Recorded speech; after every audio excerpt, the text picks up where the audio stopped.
स्वागत है आप सभी का गायत्री विद्या मंदिर सांचोर की ऑनलाइन क्लासेस में।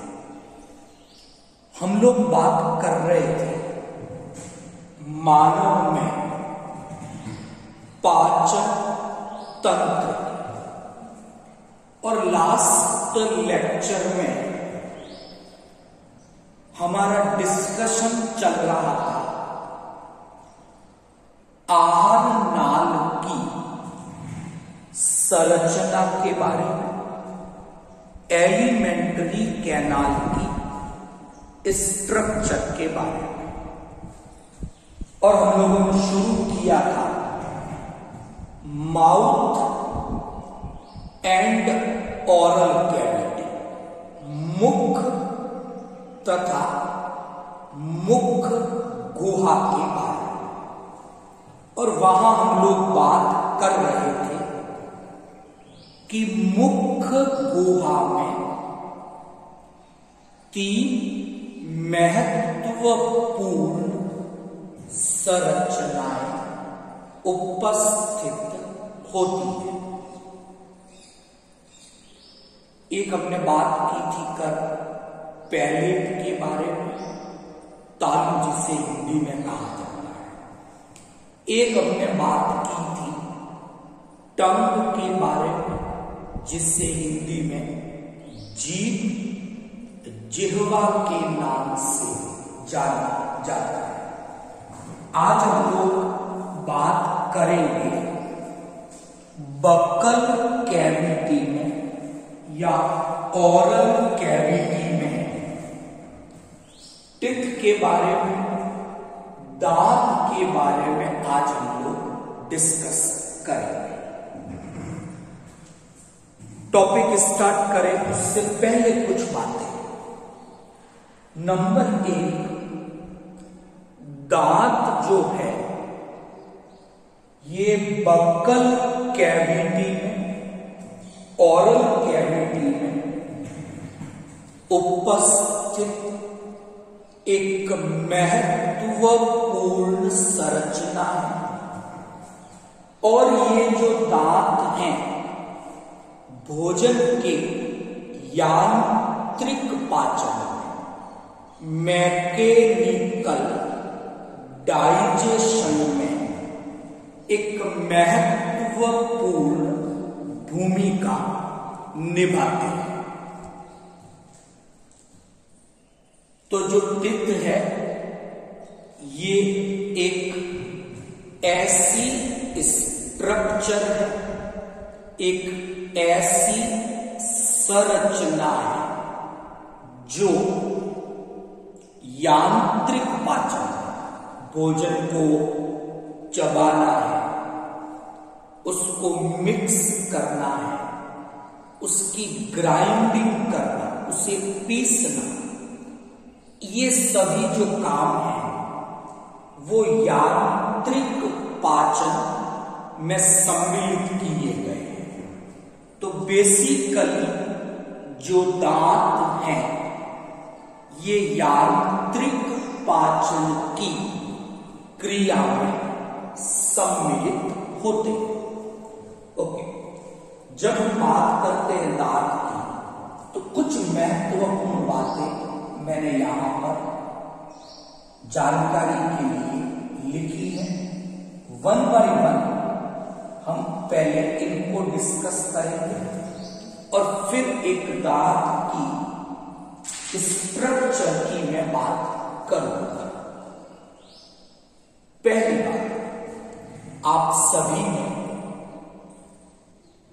अपने जो दांत हैं ओरल कैविटी के अंदर, शीशे के अंदर देखे होंगे आपने, अपनी टंग की सहायता से आपने इन्हें महसूस भी किया।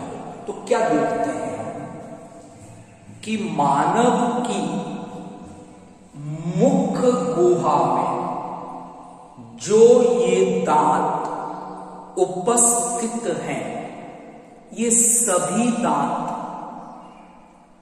आकार, आकृति में एक समान नहीं।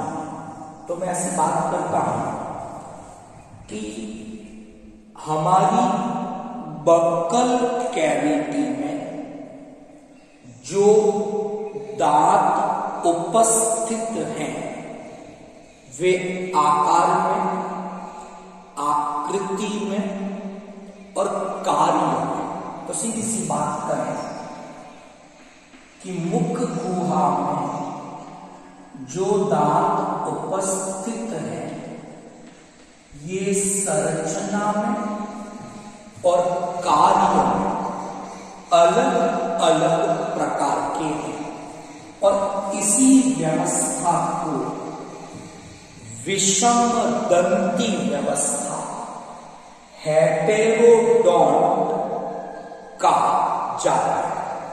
तो पहली प्रॉपर्टी जो हमने दांत के बारे में डिस्कस की वो डिस्कस ये की कि मानव की बक्कल कैविटी में जो दांत उपस्थित हैं वे विषम दंती हैं, हेटेरोडोंट है, यानी ये सभी दांत संरचना में और कार्य में अलग अलग प्रकार के होते हैं।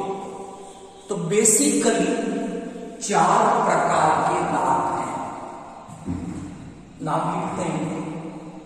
पहले प्रकार के जो दांत हैं हिंदी में इन्हें कृंतक के नाम से जाना जाता है। अंग्रेजी में इन दांतों को इंसीजर, तो सिंपली हम इनको रिप्रेजेंट करते हैं आई से। आई का मतलब है इंसीजर, कृंतक। ये जो दांत हैं भोजन को कुतरने का, काटने का काम इन दांतों के द्वारा किया जाता है। नंबर 2, जो दूसरे प्रकार के दांत हैं वो है रदनक। अंग्रेजी में रदनक दांत को कैनाइन कहा जाता है और उसे सिंपली हम प्रदर्शित करते हैं सी, कैनाइन को प्रदर्शित करना। जो रदनक दांत है ये चीरने वाले हैं। भोजन में कोई ऐसा पदार्थ है जिसे चीरा जाना है, फाड़ा जाना है, ये काम रदनक करते हैं। इसके बाद जो तीसरे प्रकार के दांत हैं वो है अग्रचवर्ण। अंग्रेजी में इन्हें प्री मोलर के नाम से जाना जाता है। प्री मोलर को सिंपली हम PM, प्री मोलर के द्वारा प्रदर्शित करते हैं। ये भोजन को चबाने का काम करते हैं। इसके बाद आते हैं चवर्ण, चौथे प्रकार के दांत जिन्हें अंग्रेजी में मोलर के नाम से जाना जाता है। M से प्रदर्शित करते हैं।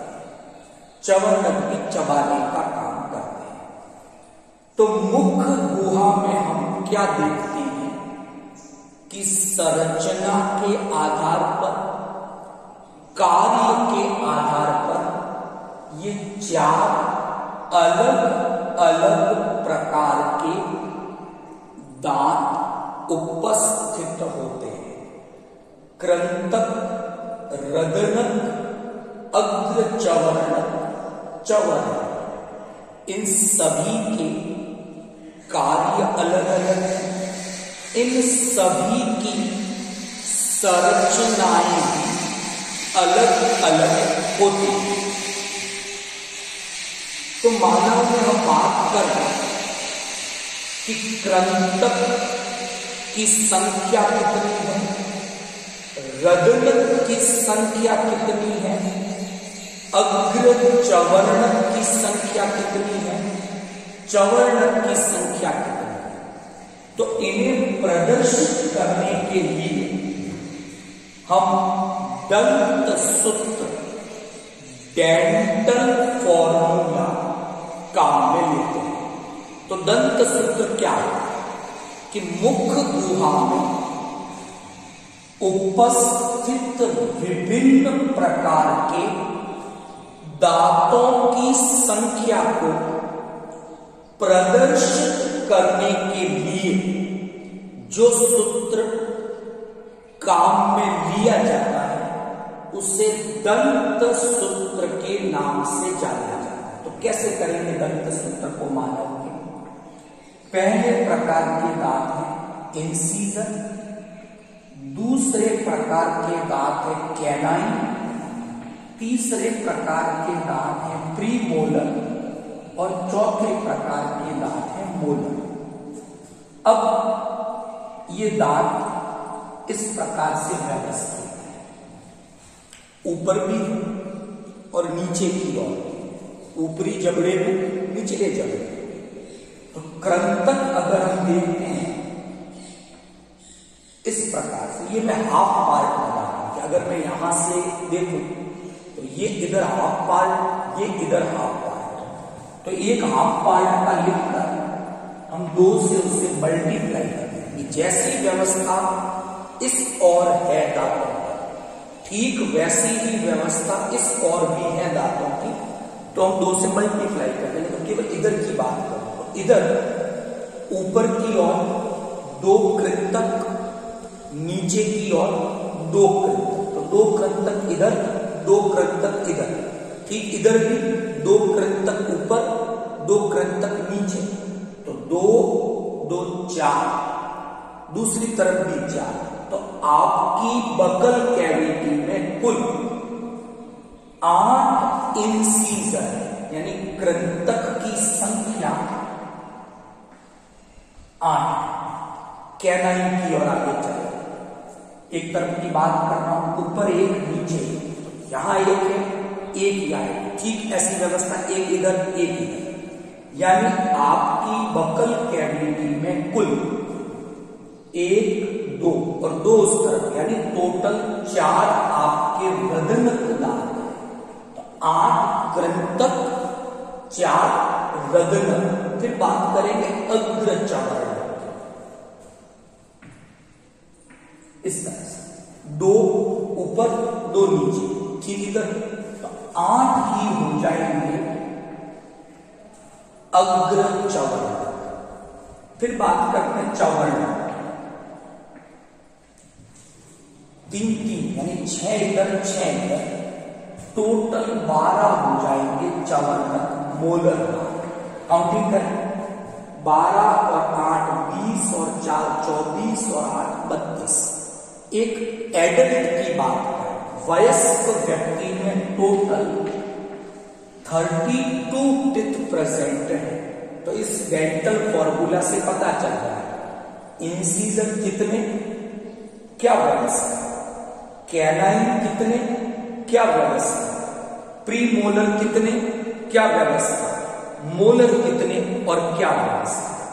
तो ये जो फॉर्मूला, ये जो सूत्र है जिसके द्वारा हमने दांतों की संख्या को प्रदर्शित किया, इसे हम दंत सूत्र के नाम से जानते हैं।